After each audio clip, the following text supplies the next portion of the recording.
This is class 143 on the Golden Doves. Welcome to Torat Andalus, for those of you who are new to the channel. And, if you're looking for a quick inspirational tidbit, quick 30-second, 60-second, 90-second Dvar Torah, this channel is definitely not for you. If you're looking for a deep, profound understanding where you're actually required to use your mind and to think, then hopefully you will gain some benefit from the classes that I'm giving here. So we're at page 80 of the Golden Doves. We're talking about the fact that it is impossible to conceptualize of God because there's two irreducible realms. There's a realm of the Yesh, which is the created world, and there's a realm of the Ayin, which is the world before creation. The world before creation wasn't even empty. There was no emptiness. So it's a different realm. God's existence is in the realm of the Ayin, as it is in the realm of the Yesh. So how can you possibly conceptualize God? It's impossible, right? Because we only exist in the Yesh, and because we only exist in the Yesh, all the notions we have are in the Yesh, and because all the notions we have in the Yesh, anything that our mind can conceptualize, and all the structures of our mind are only designed towards that Yesh, towards a created world. How can you possibly conceptualize an existence which is even so much greater than the created world that it exists in the, I don't even like to say the complete emptiness because it's not emptiness, but exists in the Ayin, right? So you can't conceptualize God. Although God's ma'ana is inaccessible in positive terms, and to have a positive, actual, for example, I see this, this is black. Okay, so it's a positive attribute about this thing. It's black, right? Yeah, there's nothing positive that I can conceptualize about God. But man can grasp his quiddity. Quiddity, you can, you can conceptualize God, but you can experience God's presence. And at the moment that you're experiencing God's presence, you're understanding something about his quiddity, about his essence, right? So it's through experiencing the existence of God that you can understand something about God, right? The meaning of this will become clearer upon considering the dialectical nature of person, which we spoke about in previous classes quite extensively, and Emil Benveniste, right? So Benveniste showed that subjectivity is a linguistic function. Why do I have the concept of subjectivity? Because my language has a concept of subjectivity. If language didn't have I and you, and we discussed this many classes on this topic, my mind wouldn't be able to conceive of the I, right?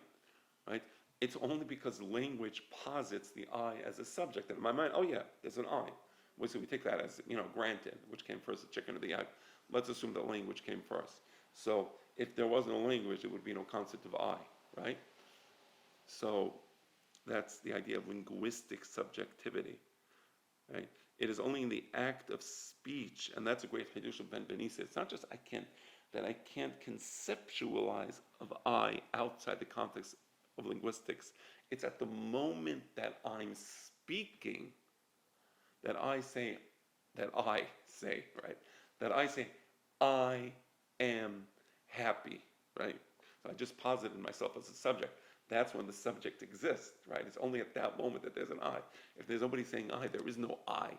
For example, this phone exists, whether I say phone, whether I don't say phone. The concept of subjectivity, it's a mental idea, it's a mental construct. There is no existence of I outside the linguistic usage of the word I, right? That's a great Kiddush. So it's only in the act of speech, when the speaker says I, that subjectivity is established, right? I, however, can only be said to you. So, for example, a dog can't say I, because the dog doesn't have linguistic subjectivity. The dog can think about himself. The dog understands he's hungry. The dog understands he's happy. The dog is happy to see you, right? The dog loves you, and so on and so forth. But the dog can't reverse roles. He can't understand that you are a subject, just like he is a subject. Therefore, he's not really a subject, is he? Right? So I can only be said to a you. So when you tell your dog, I love you, that's not really a subject, that's not subjectivity, right? Because the dog is not a you. So consciousness, and now we're quoting Benveniste, consciousness of self, right? So to be aware of yourself as an independent, subjective entity is only possible if it is experienced by contrast. I exist in contrast to. To what? I use I only when I'm speaking to someone who will be a you in my address. It is this condition of dialogue that is constitutive of person, right? For it implies that reciprocally I becomes you in the address of the one who in turn designates himself as I. So the I then can become a you, meaning if I'm not willing to become a you to another first person,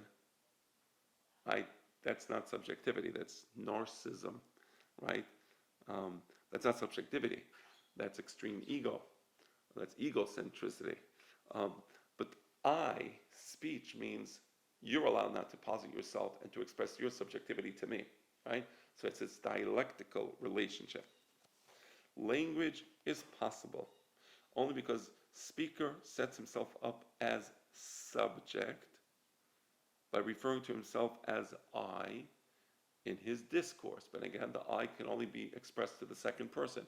What makes that person a second person? Because I'm going to allow him to turn into the first person and turn myself into the second person.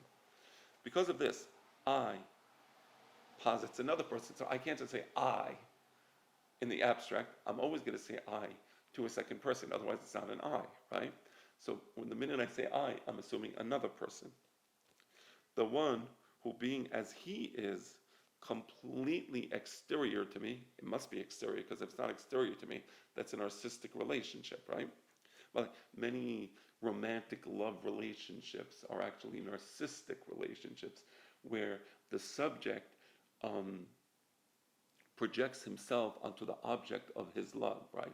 So, the romantic Hollywood love, you're projecting something about yourself onto the other person, and it becomes very narcissistic, right? You need to possess the other person and hopefully in your mind manipulate the other person, and then when the other person doesn't meet your expectations, your narcissistic expectations, it becomes very devastating, right? Anyway, so that's not you, that's narcissism. So again, because of this, I posits another person, the one who, being as he is completely exterior to me, becomes my echo, to whom I say you, and who says you to me. That's brilliant. That's Emile Benveniste. So now my father, thus understood, person is a dialectical category. So there's a speech, first person, second person now inverts, becomes a first person, who inverts and becomes a second person. I and you imply each other. They are defined by mutual contrast and have a syntagmatic relationship because they exist in contrast to each other. In biblical thought, this type of syntagmatic relation applies to God and man. Wow. So, this is why it's so important to understand linguistics, because if you don't understand linguistics, you really can't understand anything about God. In accordance with his position on negative attributes, Maimonides insisted that the similarity implicit in the belief that man was created in the image of God must be understood negatively. So when it says that B'Selem Elohim bara et ha'adam, of course we don't mean something positive about the relationship between God, or the similarity between God and man. They are similar because they are unlike others, as well as unlike each other.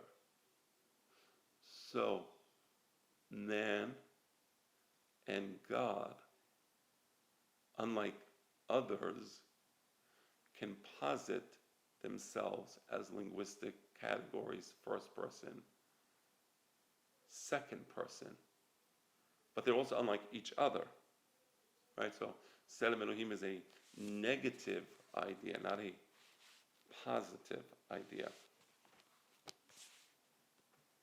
Being in the image of God means precisely that man and God are defined by mutual contrast. That is, by syntagmatic relations. So you can have, for example, I can't have a syntagmatic relationship with this credit card. I don't exist syntagmatically with the credit card. There's nothing about the credit card that informs you about me or vice versa, right? There is a syntagmatic relationship, let's say, between a red light and a green light that exists in contrast to each other. There's somehow, right? In that case, there's a similarity as well. There's a positive similarity because they're both colors, right? But the idea of syntagmatic relationship between God and man is very profound. Because God's ma'ana is not reducible to man's and vice versa.